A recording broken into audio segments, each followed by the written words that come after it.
Il-Ministeru għall-Agrikoltura, is-Sajd u d-Drittijiet tal-Annimali laħaq ftehim mal-Malta Trust Foundation biex ir-residenza ta' Sawra fir-Rabat issir Empowerment Hub li tilqa' fiha mal-500 tifel, tifla u żgħażagħ b'diżabilità fejn ikunu jistgħu jissaħħu l-potenzjal tagħhom fis-settur agrikolu. Ta' Sawra Empowerment Hub se jkun post ġdid li se jkun mammar b'ċentru tal-mużika u arti terapewtika flimkien ma' ċentru għall-konferenzi. Dan fil-waqt li tfal u żgħażagħ li jattendu fih jkollhom aċċess għal ġim, librerija, learning hub, sala l-kunċerti u gallerija tal-arti.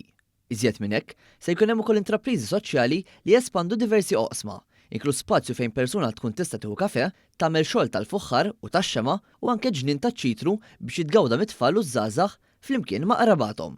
Fid-diskors tagħha, il-President Emeritu Mary Louise Colejro Preca irrimarkat li din il-ewwel darba li ż-żewġ naħat qed jaħdmu flimkien u tinsab ħerqana ferm b'dan il-proġett ambizzjuż.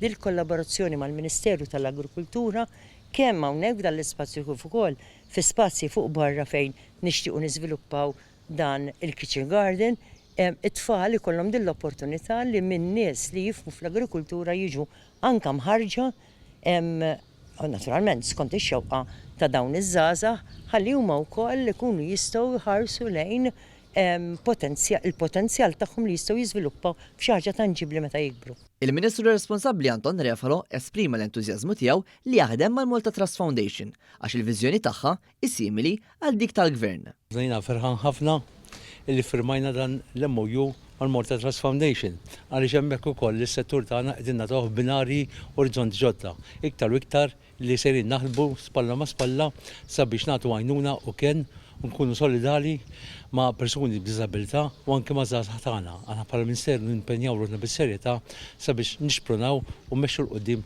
dan il-proġett hekk importanti għal pajjiżna.